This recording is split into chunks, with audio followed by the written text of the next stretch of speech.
वर्णन भूमि को दूषित या गंदा करने और उसे अशुद्ध बनाने के रूप में किया गया है। इसलिए याजक मंदिर के अलग अलग भागों में पशु के लहू को छिड़ककर प्रतीकात्मक रूप से अपराधों को धो डालता था। तो मतलब पशु का लहू सब कुछ शुद्ध करता है। हाँ, ध्यान रहे यह केवल एक चिन्ह है और इस प्रकार के चिन्ह के हम आदी नहीं है।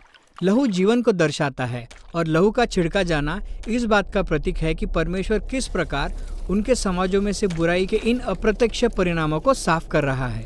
बाइबल में इस प्रक्रिया को शुद्धिकरण कहा गया है।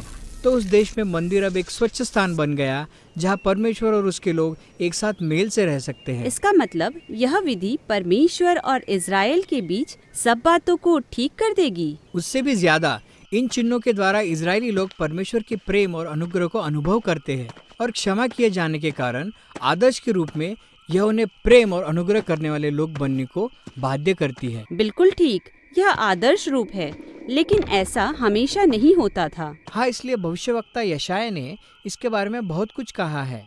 वो अपने पुस्तक की शुरुआत यह कहकर करता है कि इजराइल द्वारा निरंतर चढ़ाए जाने वाले बलिदान अर्थहीन हो गए हैं क्योंकि वे अपने बीच बुराई होने देते हैं। वे गरीब और पीसे हुओं को अनदेखा करते हैं। यहाँ तक कि इजरायली राजा भी न्याय को तोड़ते और मरोड़ते हैं। लेकिन यशायाह उस दिन की प्रतीक्षा कर रहा था जब दाऊद की वंशावली में वो नया राजा उत्पन्न होगा और अद्भुत रीति से बुराई से निपटेगा। यह राजा दास बनेगा और केवल सेवा नहीं करेगा बल्कि अपने लोगों द्वारा की गई बुराइयों के लिए वह दुख भी उठाएगा और मर जाएगा और उसका जीवन बलिदान के रूप में अर्पित किया जाएगा। यशायाह जानता था कि यीशु इस प्रतिज्ञा को पूरा करने वाला है। वह दुख उठाने वाला और क्रूज पर मृत्यु सहन करने वाला इज़राइल का राजा है। वास्तव में यीशु ने स्वयं यशायाह के शब्दों का उपयोग करते हुए कहा कि वह सेवा करने के लिए और अपना प्राण बहुतों को छुड़ौती के लिए देने आया है।